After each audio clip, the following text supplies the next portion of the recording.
Mr. President, halos isang linggo na matapos ang habulan at barilan dito sa Senado. Sa loob-loob ko, hindi ako mapanatag na simula nung Lunes, ang ipinapakita natin ay para bang walang nangyari.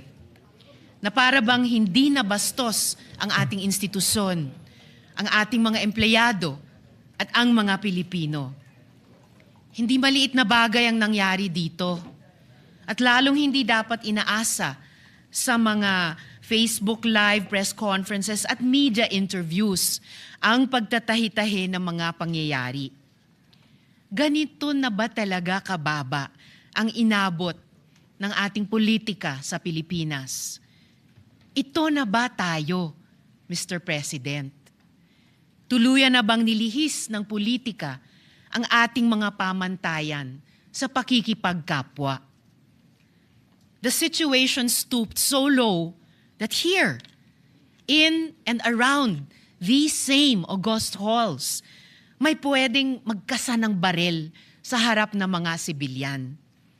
Dear colleagues, kahit kailan, hindi yan nangyari sa Pilipinas.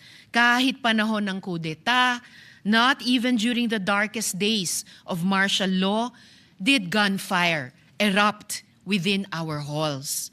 So, whether we stand in the minority or in the majority, the Senate as an institution has sustained a profound injury to its dignity, credibility, and moral authority before the Filipino people.